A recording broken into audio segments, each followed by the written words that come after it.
Buenas tardes, jóvenes. Siempre con ustedes el profesor Héctor Efraín Waters, ¿verdad? De la asignatura de Ciencias Naturales. Los cursos de octavo grado de las secciones 1, 2, 3, 4 y 10. ¿Verdad? Hoy vamos a seguir con la discusión del tema, ¿verdad? Que nos tocaba sobre lo que es el cuidado del agua. ¿Cuáles son los objetivos, jóvenes? Crear conciencia sobre el buen uso de los recursos hídricos, crear conciencia sobre la no contaminación de ríos y fuentes de agua, ¿verdad? Y conocer las diferentes formas de contaminación de las fuentes de agua. Luego tenemos, cuidemos nuestro líquido vital. Según la Organización de las Naciones Unidas para la Educación y la Ciencia, UNESCO, los recursos hídricos son disponibles en cantidad y calidad suficientes, en un lugar y en un periodo de tiempo apropiado para satisfacer la demanda identificable. El Día Mundial del Agua se celebra, jóvenes, el 22 de marzo de cada año. El ser humano es el mayor precursor de la contaminación. Desgraciadamente, jóvenes, esto es totalmente cierto, ¿verdad? Según la OMS, está contaminada cuando se altera su composición, de manera que no reúne las condiciones necesarias para ser utilizada en el consumo del ser humano y los animales.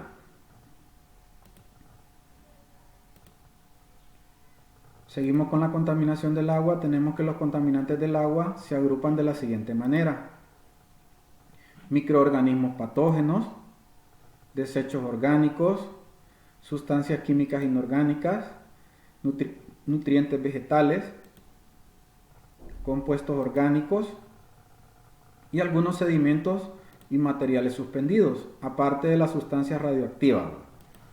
Vamos a hablar después de cada uno de ellos para que ustedes las vayan conociendo. Seguimos entonces, hablamos de los microorganismos patógenos. Son todas las bacterias, virus o protozoos y otros organismos que transmiten enfermedades. Algunas de estas bacterias que sí se encuentran en el agua se consideran contaminadas, por ejemplo la E. coli, Salmonella, Shigella y otras. Por ejemplo, los microorganismos patógenos son todas aquellas bacterias, jóvenes, que podemos encontrar en el agua y que nos pueden causar enfermedades graves, incluso nos pueden causar la muerte. Por ejemplo, la bacteria E. coli es una bacteria que se encuentra solo en el tracto intestinal de los seres humanos y los animales. ¿Qué significa esto, jóvenes? Que si usted, por ejemplo, se baña en un río donde caen aguas negras de alguna colonia X, por ejemplo, entonces usted está en riesgo de contaminarse con cualquiera de estas bacterias, ¿verdad? Porque esa agua no es apta ni para beber, para consumirla, ni para estar uno metido ahí, porque uno se puede contaminar y puede contaminar a otras personas incluso, ¿verdad? La salmonela ya sabemos que es una enfermedad que se adquiere más que todo por la gallina, por eso es que hay que tener cuidado, ¿verdad? Cuando se compran huevos en la calle, porque uno no sabe el nivel de inocuidad, que es el control que tiene esta gente para poder vender estos productos. Todas estas bacterias pueden producir vómitos, diarrea. Esto implica deshidratación, jóvenes, y puede provocar un cuadro grave. Usted puede morir en días, en 2 días usted puede morir de tanto vomitar y de tanta diarrea, ¿verdad? Si no se atiende a tiempo. Por eso es que las bacterias y patógenos, ¿verdad?, son complicados de tratar y es mejor no entrar en contacto con ellos. Luego tenemos los desechos orgánicos, que son un conjunto de residuos orgánicos producto del ser humano y otros seres vivos. Incluyen heces fecales, bacterias y otros. Desechos orgánicos, por ejemplo, las cáscaras de las frutas, los envoltorios donde vienen los churros, los envases de fresco y todas esas cosas que sobran de los alimentos que consumimos a diario. También, en el caso de los vasos plásticos y de las botellas no se consideran orgánicos, pero sí las cáscaras de frutas, de verduras, desechos de comida, eso sí lo podemos considerar como orgánico.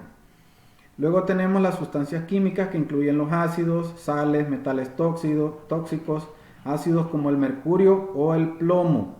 Muchas veces hay industrias o empresas que trabajan cuestiones químicas y secretan tuberías que van a dar directo a los ríos, ¿verdad? Hoy incluso esto se da más que todo con las compañías mineras, porque ellos en lo que hacen explotación a cielo abierto, todos los minerales y las sustancias químicas que ellos usan para limpiar los metales preciosos, como no tienen una política para eliminar estas sustancias, lo que hacen irresponsablemente es irlas a tirar a los ríos. ¿Y qué sucede con esto? Se muere la vida en los ríos y todas las personas que se meten a bañar ahí, que tragan agua, terminan contaminadas con enfermedades graves y se mueren. Entonces, por eso es que cuando se va a dar se podría decir la explotación de una mina, muchas comunidades se oponen a esta situación porque a ellos les va a causar graves problemas, enfermedades de muerte, incluso cánceres mortales pueden dar por estar bebiendo agua contaminada con esos químicos de las minas.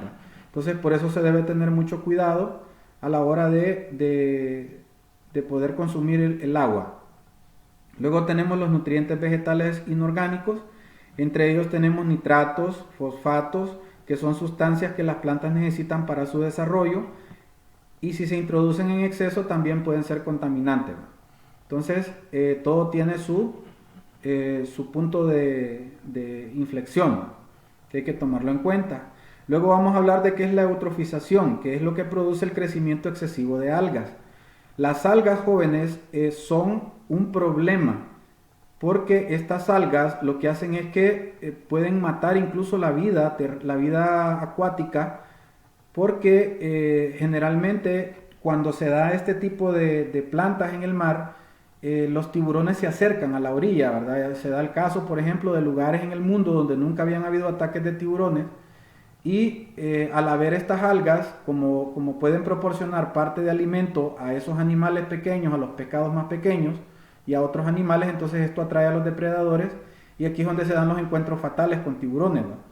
Por eso es que en las playas siempre tratan de llevar el control de esto para evitar la presencia de esas bestias del mar, ¿no?, que pueden causarle la muerte de una mordida a cualquier persona.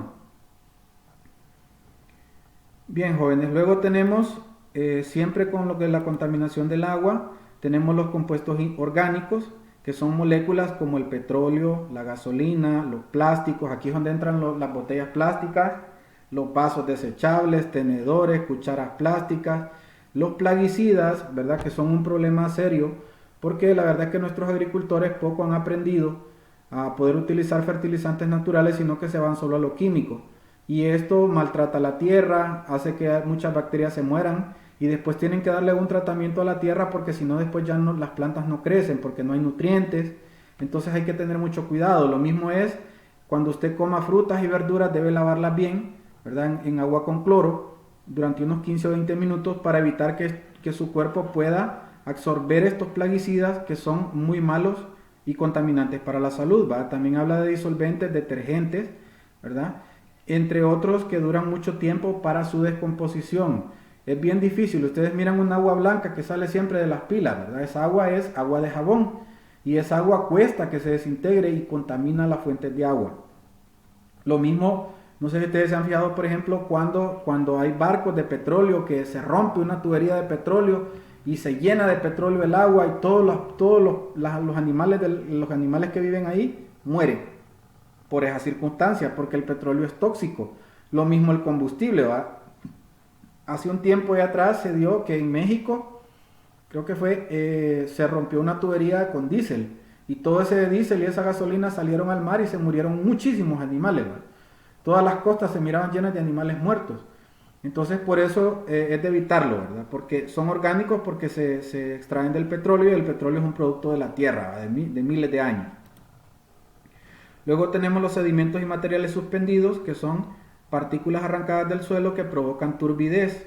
Ahí es donde hablamos de la famosa agua zarca, que impide que los animales acuáticos vean el alimento, destruyen los sitios de alimentación o desove de los peces. El sitio de desove es el lugar donde ellos van a poner sus huevitos para poder crear las nuevas generaciones de peces, ¿verdad? Es el lugar donde ellos depositan los huevos y el macho suelta el esperma y ahí son fecundados, ¿verdad?